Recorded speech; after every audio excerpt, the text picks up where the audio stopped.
For this problem, we need to find the horizontal and vertical components of the force that pins A and B exert on the frame.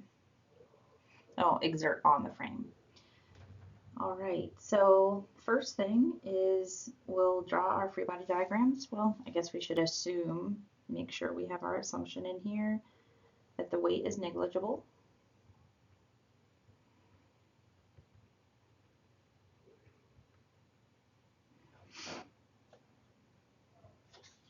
We can dismember it into two pieces. We have piece AC, this one, and piece BC.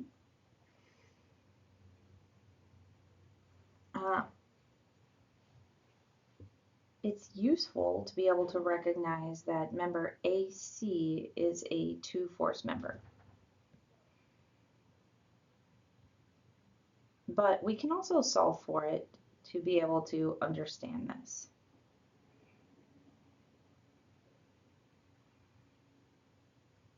Now, so AC is going to look like this.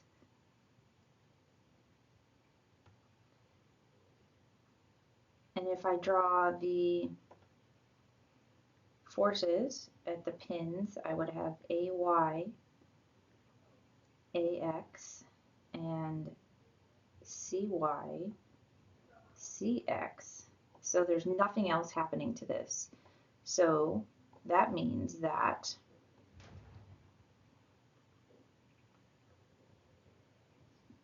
the resultant force of those two has to lie along this line. So we automatically know the direction. And they have to be equal and opposite of each other. That makes it a two-force member. And so we will know that this will be a 3, 4, 5 because of these dimensions, 3 and 4.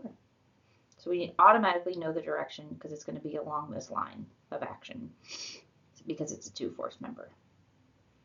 So then we can draw our free body diagram of member B, C,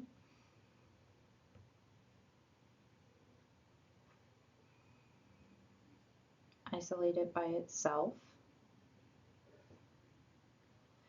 We will have this known force, or at least we don't know the magnitude. We'll put that as force AC, but we know its direction is 3, 4, 5 because it's this right here, acting at the end. Then we know the force here will be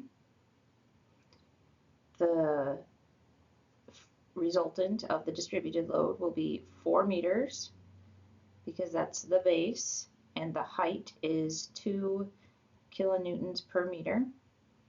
So that makes it 8 kilonewtons. And then we also have our support reaction, By and Bx.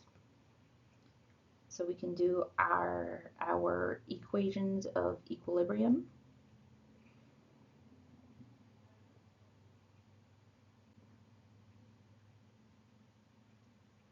Sum of the forces in the x equals Bx plus FAC times 3/5 equals 0. Sum of the forces in the y. Oops. I also have my distributed load. Minus 8 kilonewtons equals 0. My y direction, I have By plus FAC times 4/5 is equal to 0.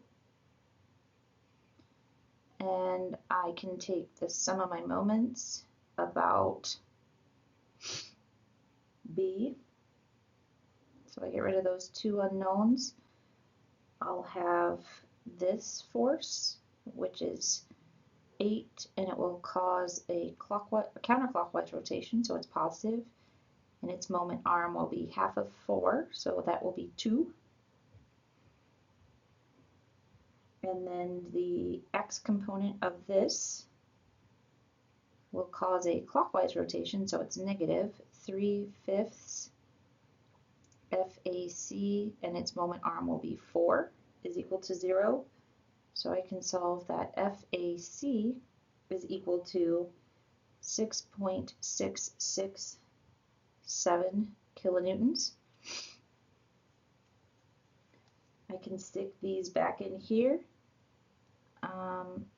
to this equation and this equation to be able to solve for Bx is 4 kilonewtons and By is 5.33 kilonewtons.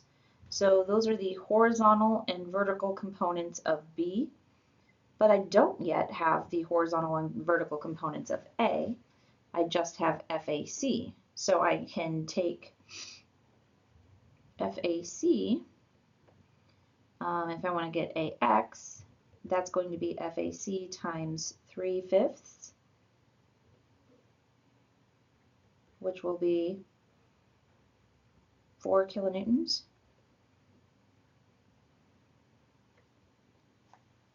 And a Y will be 4/5 FAC, which will be 5.33 kilonewtons.